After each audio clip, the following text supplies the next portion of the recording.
Some more of the marketplace I didn't cover. I still recommend you buy a copy for a run. Okay. We're good here. How do you? Okay. Let's do it. Okay. You're welcome to double check the count on that. I have no trouble at all. Let's go and try to sell something here. How do you do today? Very good. Looking good. Thank you. I don't think I'm familiar with your stuff.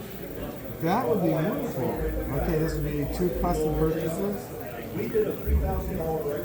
Okay. That custom sale. Title first gen. And we did that right next door. Yeah, no, by the way, another guy said, you destroyed my Oh, this is interesting. Something interactive. Yeah, so you're showing how when you turn it, the difference. Yeah. Total ambience in the room. Yeah, I've got tube traps, so Okay. yeah, this is kind of fascinating to show how you set it up. Yeah. Have you played with the aiming of the buttons a bit? Mine are so old they don't have the buttons. These, it has just the thing on the top, and I guess the buttons have fallen off over time. Oh, okay. I think I got them used, or got them from a dealer that had taken them in on trade. Yeah, you know, we'll send you a couple more buttons. Okay. I mean, I have good access to them, but these are so powerful. You almost have to, you know, it's one of the few room treatments that were so powerful that you can notice it if you place it wrong, you know, and then when you get it in the right spot, man. Yeah. There's no, just like you can hear here. Yeah. Yeah, and I think, in fact, that was demonstrated a little bit earlier today when I brought them into a room, and the speaker manufacturer walked in about 10 seconds later, and he listens for about 5 seconds. Like, what's going on here? Yeah, he says, "Can you take those out for us to compare real quick?" And I picked them up and took them outside. And the moment I turned around, he's like, "All right, they're out. Don't bring them back." He judged it in about 5 seconds that it had robbed his speakers of a little bit of the life that he wanted. Oh, really? Yeah. Well, the funny thing is that I was just talking with a gentleman, and the KEF room has a lot of your tube traps in them. One, yeah. And it's the best I've heard the KEF sound. And I was just talking to another gentleman who said the same thing. And I said, well, I was looking around and trying to figure out what the hell. You know, it's just parasound equipment, really good stuff, but like nothing that would make me want to think it blew away every other room. But I saw tons of these in that room, and the bass was just so pure. And so they they did a good job with that room. Yeah. And that's the really good story too, because, story in terms of placement of the speaker in the room, using the room geometry and the construction to its maximum capabilities. They had chosen to set it up out of the corner initially.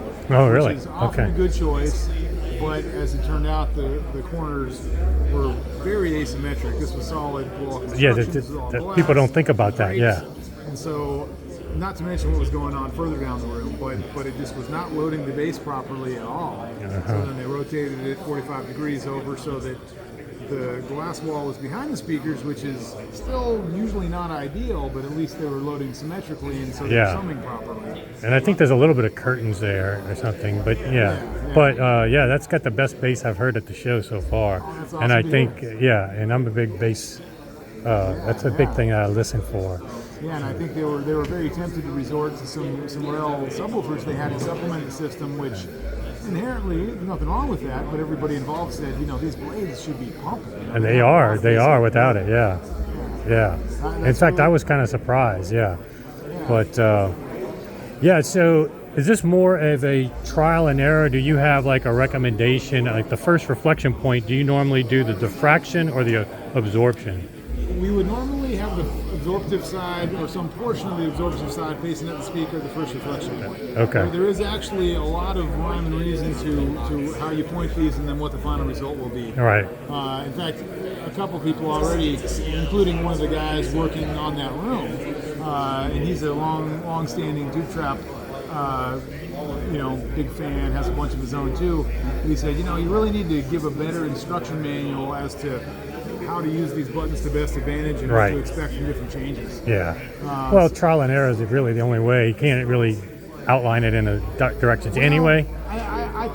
We could give better guidelines. Maybe a video on YouTube or something like that, or something. I think 3-pager or something would give people a lot of information as to, just for example, at the first reflection point, if you take the buttons and you point them directly at the wall, that will just give you the most pinpoint imaging and a soundstage that is typically about the width of the speakers. Right. And very full in between the speakers. Nice, you should have a nice floating band in the middle.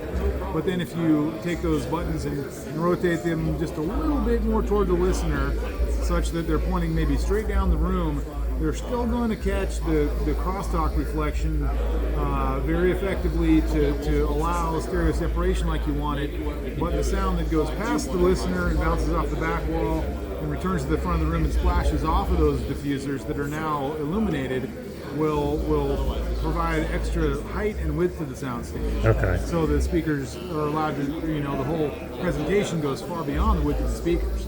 And then conversely, if you rotate them in even more, you'll get something that's much more prominent in the middle of the image, middle of the soundstage, and then again won't necessarily go so wide. So you can just, if we had them on Lazy Susans with some servo motors, you could just press the button and just hear the soundstage narrow, widen, and hear the middle of the soundstage increase in volume and decrease in volume, as you make these adjustments. Yeah, I mean, that's what I've done with I have open baffle, so you have to kind of play with it on both sides of the equation. Yeah. And so, I've got a lot of already absorption on the walls. And then mine have some weird wings that have cutouts of the wings.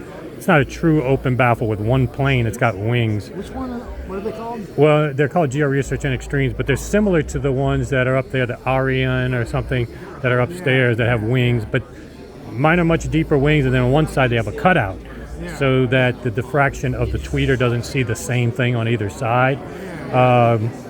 But there's just a lot coming out of that side, and so I put one of these over there That's a good move, to keep it from hitting the initial first reflection point immediately. Yeah.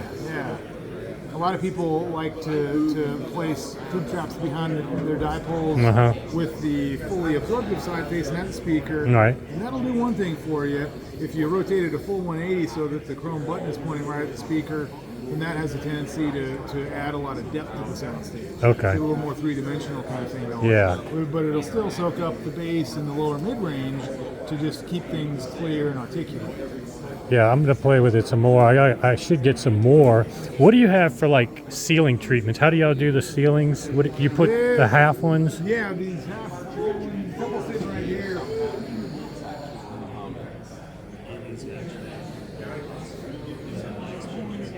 Because I'm running out of traps from that display there. So these ones are the best for that. Okay. They attach with some little angle brackets. Okay. So they screw into the ceiling, you screw through into this, and they just sit nice and flat. Yeah, and then you can use them on the wall too, I guess. Either way. Yeah. I was just talking with somebody who had a door very close to a corner. So these are good solutions for that, where you can kind of open the door, use it as a door stop kind of. At least you can squeeze in some bass trapping. And they can go sideways on the wall on occasion. It works pretty well, especially like above a TV or something like that. Okay, yeah. On the ceiling, a couple different ways you can use it. One would be right at the mirror reflection point from the speaker. Okay. It's particularly useful with box speakers. Box, really, not line arrays or line sources. Small but dome tweeters. Yeah, so no, kudos to you guys, because I think I've always, on my channel, I have a YouTube channel, I promote a lot of room treatments. My room's heavily damp, but I've got a combination of ASC and other things, but yeah, the ASC Tube Traps do the most. Cool, I wish I could replace it all with it, but Yeah. Well, and kind of back to the real point of this thing is it prevents the room from ever sounding overdamped. When you keep those buttons out facing out into the room. Right, you've got controllability with your treatment, which, And as you pointed out, if you place it in the wrong spot, it can even, suck a little bit of energy out of the kind of the warmth zone if you're not careful. Yeah. So then you just stuff them a little deeper into the corners, and then their performance shifts a little lower in frequency, and it's basically impossible to overdamp in the 20 to 60 hertz range. Yeah, of course. You have to fill up the room. Yeah. You couldn't even walk in there anymore. Right. So it's everywhere above there that you got. Yeah, I think I've got 9 bass traps total in my room, and you still, you can always. It's not going to hurt to put another one, Yeah. So And on the other hand, it's usually deemed pretty acceptable to have a little bit longer reverberation in that lowest bass range than above there. yeah. So what is the target that would be ideal for reverberation in the bass range that you've seen? Well, it depends on the room size, of course, but a decent rule of thumb would be between about 400 and maybe 800 milliseconds. Okay. So still, or maybe even a second. Okay. Up to a second. Okay. Yeah, and that's in an average to medium, not too large room. Okay. In a larger room, a full second, maybe 1.1 seconds might have a little liveliness that would be more reminiscent of a big symphony hall, which is what somebody with a really big listening room is often going for anyway. Yeah. So we don't want it. Yeah, you don't want to nice and overdamp it. drum. Yeah. But then on the other hand, throughout the warm zone and the mud zone and the warm zone and the mid range, we usually do like it a little bit tighter. Yeah. Just because things get a little too congested otherwise. Yeah, it could sound phasey or whatever. Yeah. Distort. Yeah. So that'd be the. Because a lot of gear is already tilted up with these tweeters that are very detailed and whatnot. So. Yeah, so great stuff. Do you all sell direct, or do you all have to go through a dealer? It's mostly direct. Okay. We have some dealers that occasionally get a little more busy and occasionally a little less. Actually, a couple here right in Seattle that we're, just started working with and hoping to ramp things up a bit. Okay. Including Jaguar Audio and Olson's Hi-Fi. Okay, I saw those guys. Yeah. Yeah. Yeah, well, great stuff, and yeah, it has been the common denominator in the best room so far. So yeah, kudos to you guys. Awesome to hear. Thank you. All right, great seeing you. You too.